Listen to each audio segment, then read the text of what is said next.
दोस्तों, जब से सीमा हैदर हिंदुस्तान में आई है तब से कुछ ना कुछ नए खुलासे हो रहे हैं।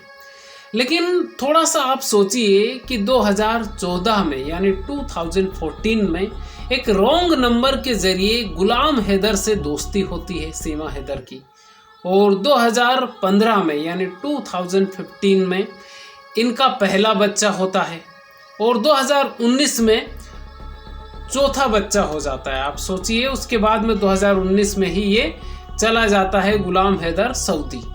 उसके बाद में पबजी के जरिए सेकंड हस्बैंड इसको मिलता है सीमा हैदर को, और वो हस्बैंड मिलता है हिंदुस्तान में और उसका नाम होता है सचिन। आप थोड़ा सा कनेक्शन मिलाइए और ये आने वाली जो चीज़ें होने वाली है, क्योंकि अब तो हिंदुस्तान को एक धमकी भी मिल गई है। पाकिस्तान के जो सिंध प्रांत के जो बलूच इलाके के जो डके थे, उन्होंने अब हिंदुस्तान को धमकी भी दे डाली है कि सीमा हैदर को वापस कर दीजिए, नहीं तो अंजाम बुरा होगा। तो यूपी पुलिस क्या कर रही है और यूपी पुलिस अब किसको रिपोर्ट सौंपेगी, आने वाले टाइम में चीज़ें क्या क्या हो सकती है, क्योंकि अब तो हलफनामे में भी एजेंट बताया जा रहा है कि ये जासूस है। एक तरह से सीमा हैदर जासूस बन के हिंदुस्तान में आई है। क्या आप मानते हैं कि सीमा हैदर जासूस बन के आई है हिंदुस्तान में? इस वीडियो को अंत तक देखिए, क्योंकि कहानी वहीं से स्टार्ट हो रही है जहां से गुलाम हैदर की रॉन्ग नंबर के जरिए दोस्ती हुई सीमा हैदर से। उसके बाद में क्या क्या हुआ, इस वीडियो के जरिए आपको जानने के लिए मिलेगा। दोस्तों, इस वीडियो को अंत तक जरूर देखिएगा, क्योंकि मैं जो आपको कहानी सुनाने वाला हूं उस कहानी को सुनने के बाद में चौंक जाएंगे। क्योंकि जो चीज़ें हिंदुस्तानी मीडिया में जो चल रही है, हर कोई जानना चाह रहा है कि सीमा हैदर क्या करती थी, वहाँ पर क्या क्या चीज़ें होती थी। लेकिन ज़रा सोचिए, जो सऊदी में रह रहा है उसको 50 से 60 हज़ार रुपये हर महीने भेजता था, उसका नाम था गुलाम हैदर। उसके बावजूद ये पति से बेवफाई करके दूसरा पति इसने ढूंढ लिया। क्यों ढूंढ लिया? नमस्कार, मेरा नाम है मोहन अहिरवार और आप देख रहे हैं खबर तमारी इंडिया का यूट्यूब चैनल। दोस्तों, चैनल पर पहली बार आए हैं तो चैनल को सब्सक्राइब जरूर कर लीजिएगा और बेल आइकन यानी घंटे के बटन को आप जरूर दबा दीजिएगा, जिससे कि आने वाले हर वीडियो हमारे आपको मिलते रहे। दोस्तों, आज की जो सच्ची घटना है, ये गुलाम हैदर और सीमा हैदर की जो दोस्ती हुई थी वो कैसे हुई थी। उसके बाद में सेकंड हस्बैंड जो इसको मिला पबजी, वो तो पूरा हिंदुस्तान मीडिया देख ही रहा है। लेकिन जो चीज़ें सामने आ रही है कि गुलाम हैदर और सीमा हैदर ये दोनों मिले कैसे थे, क्योंकि ये पहली जो शादी की थी सीमा हैदर ने वो भी लव मैरिज ही की थी। तो क्या इसमें क्या कनेक्शन है? क्या ISI जो पाकिस्तानी खुफिया एजेंसी है उसने सीमा हैदर को भेजा है, या फिर कुछ और राज है? इस कहानी से आपको इस वीडियो में आपको ये चीज़ें सुनने के लिए मिलेगी। कहानी वहीं से स्टार्ट होती है साल 2014 में। सीमा हैदर अपना मोबाइल चलाती रहती है और उसको एक रॉन्ग नंबर के जरिए एक मिस कॉल आता है। उस मिस कॉल वाले को रिटर्न ये फ़ोन करती है या बातचीत करती है, तो मिस कॉल देने वाले का नाम होता है गुलाम हैदर। दोनों को रॉन्ग नंबर के जरिए इनकी बातचीत शुरू होती है। बातचीत इतनी ज़्यादा शुरू हो जाती है कि दोनों में प्यार हो जाता है। प्यार होने के बाद में दोनों मिलते हैं, क्योंकि दोनों एक ही इलाके के रहने वाले हैं, गुलाम हैदर और सीमा हैदर, और दोनों सिंध प्रांत, पाकिस्तान का जो सिंध प्रांत है उसी इलाके के रहने वाले हैं। सीमा हैदर के जो फादर हैं वो इन सब चीज़ों को एक्सेप्ट नहीं करते हैं और ये गुलाम हैदर के साथ में भागकर आ जाती है कराची। कराची में जब ये दोनों आते हैं तो एक रूम लेते हैं। रूम लेने के बाद में दोनों एक साथ रहते हैं। गुलाम हैदर काम करता है और ये सारी चीज़ें इनकी चलती हैं। साल 2015 में एक बच्चे को जन्म देती है ये सीमा हैदर।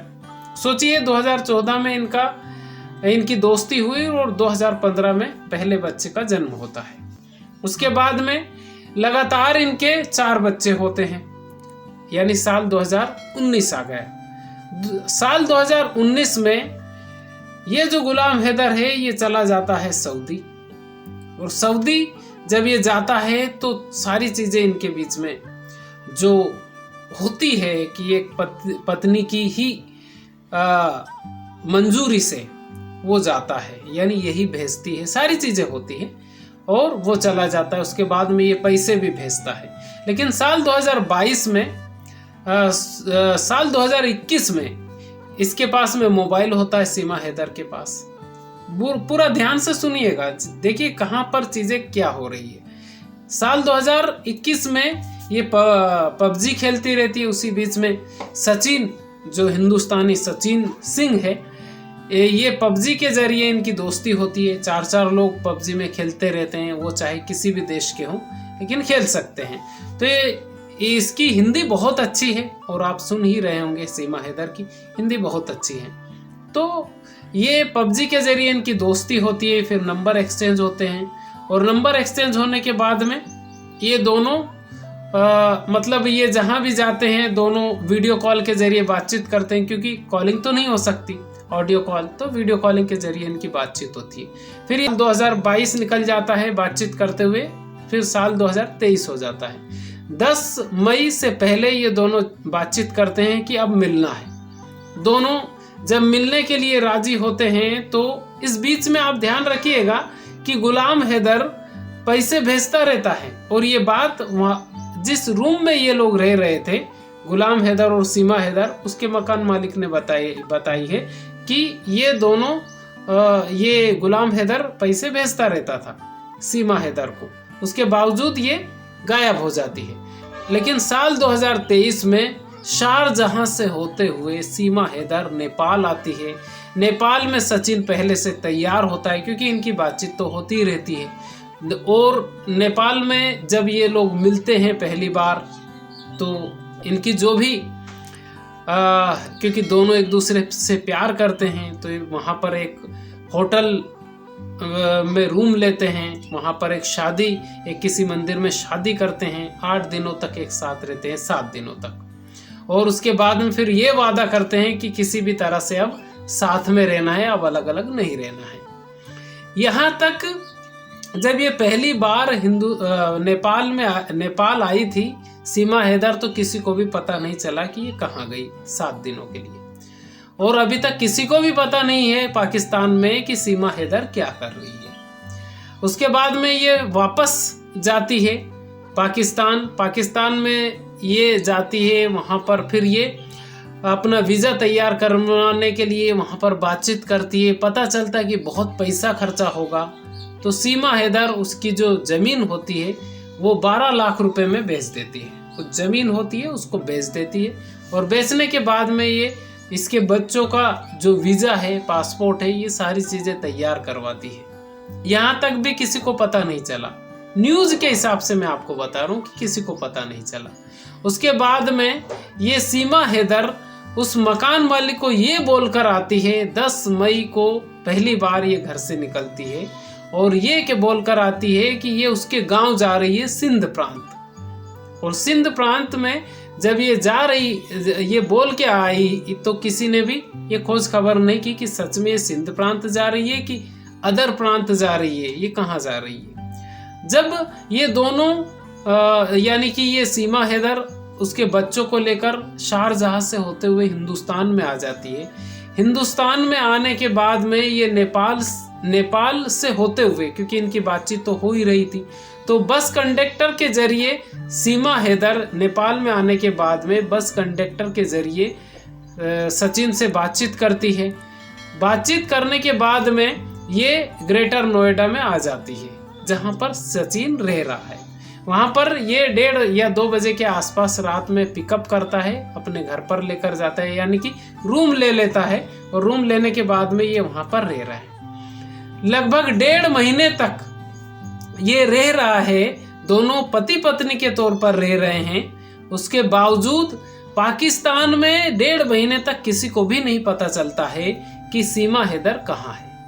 इस बीच में जब गुलाम हैदर कांटेक्ट करता है इन 1.5-2 महीनों के बीच अंतराल में, तो उसका कहीं से भी सोर्सेस, वो जिन भी लोगों से बातचीत करता है तो पता नहीं चलता है, और मोबाइल नंबर भी नहीं लग पाता है। फिर सीमा हैदर के जो ससुर हैं और गुलाम हैदर के जो पिताजी हैं उनको गुलाम हैदर भेजता है और कहता है कि वहाँ पर जाकर पता करो कि सीमा कहाँ गई है, बच्चे से किसी से भी बातचीत नहीं हो पा रही है। अब गुलाम हैदर के फादर कराची आते हैं, जिस रूम में रह रही थी उस रूम में के मालिक से बातचीत करते हैं तो पता चलता है कि वो तो बोलकर गई है कि वो उसके घर जा रही है, गांव जा रही है। लेकिन जब गांव में पता किया जाता है तो वहां पर भी ये सीमा हैदर नहीं मिलती है। फिर वहां का जो नज़दीकी पुलिस स्टेशन होता है वहां पर जाकर ये FIR दर्ज नहीं करवाते हैं, सिर्फ आवेदन देते हैं और कहते हैं कि अभी आप FIR दर्ज मत कीजिए, हम अपने सोर्सेस अपने तरीके से इसको ढूंढने की कोशिश करते हैं। तब तक भी किसी को पता नहीं चल पाता है। आप थोड़ा सा ध्यान से सुनिएगा, तब तक किसी को पता नहीं चल पाता है। 1.5 महीना हो गए अभी तक सीमा हैदर का पाकिस्तान में कोई पता नहीं चल पाया कि सीमा हैदर कहाँ चली गई। इसने वीज़ा बनवाया, पासपोर्ट बनवाया, उसके बाद में ये शारजहां से होते हुए नेपाल आई, नेपाल से हिंदुस्तान में आई, हिंदुस्तान में भी 1.5 महीना हो गया, अभी तक किसी को भी पता नहीं चला कि सीमा हैदर कहाँ है। फिर ये दोनों यहाँ पर ग्रेटर नोएडा में जब रह रहे थे तो सीमा हैदर ये कहती है कि लीगल तौर पर ये यहाँ की नागरिकता चाहती है। आप बड़ा ध्यान से सुनिएगा, इसको वीडियो को अंत तक जरूर सुनिएगा।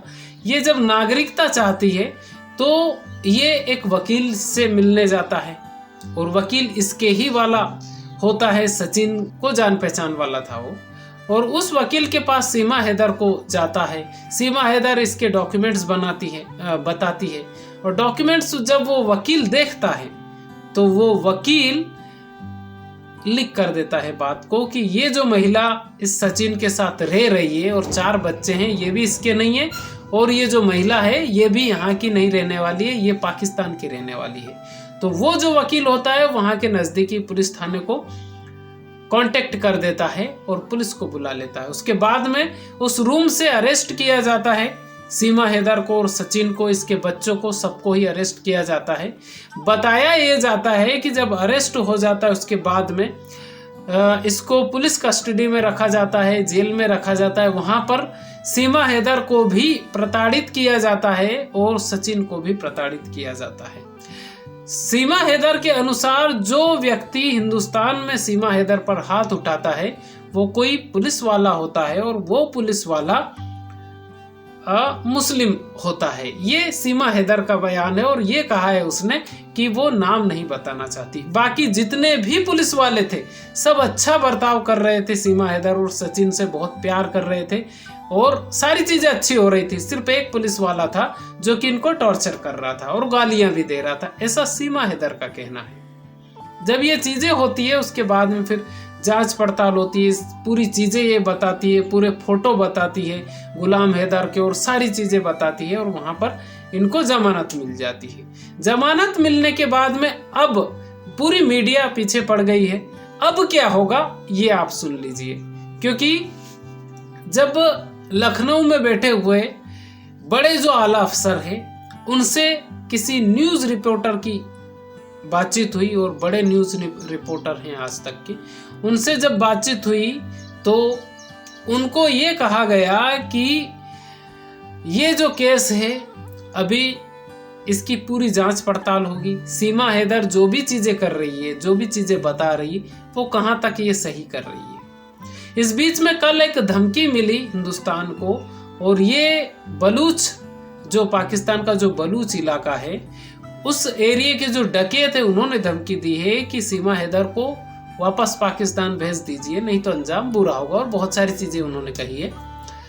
इसके अलावा एक जो आज जो चीज़ें आई सामने उसमें जो उसने निकाह का जो हलफनामा दिया उसमें भी कुछ बताया गया है कि ये ISI जो वहाँ की जो खुफिया एजेंसी है उससे भी कुछ ना कुछ कनेक्शन बताया जा रहा है न्यूज़ रिपोर्ट के अनुसार, यानी कि न्यूज़ जो चल रही है मीडिया के अनुसार ये बताया जा रहा है। बड़ी बात यह है कि जितना हिंदुस्तान का मीडिया पीछे पड़ा हुआ है ऐसा पाकिस्तान में कुछ भी नहीं हो रहा है। वहाँ का मीडिया इतना नहीं बता रहा है सीमा हैदर और सचिन के बारे में जितना हिंदुस्तान का मीडिया बता रहा है इन सब चीज़ों को उतना पाकिस्तान का मीडिया नहीं बता रहा है। अब क्या होगा आने वाले टाइम में? अब पूरी जो रिपोर्ट जब जांच हो जाएगी उसके बाद में सीमा हैदर और सचिन हैदर की जो रिपोर्ट है वो सेंट्रल गवर्नमेंट को दिल्ली भेजी जाएगी। दिल्ली भेजने के बाद में वहां पर ये देखा जाएगा कि सचिन और सीमा हैदर की जो कहानी है ये कितनी सही है। यानी सचिन तो उसकी जगह पर सही है, लेकिन सीमा हैदर का ये कहना है कि अब वो पाकिस्तान नहीं जाना चाहती, चाहे वो हिंदुस्तान में किसी भी तरह से रह लेगी, चाहे जेल में रह लेगी, लेकिन वो पाकिस्तान में नहीं जाना चाहेगी, नहीं तो वहां पर पत्थरों से उसको पत्थर फेंक फेंक कर मार दिया जाएगा, इस टाइप से उसका कहना है।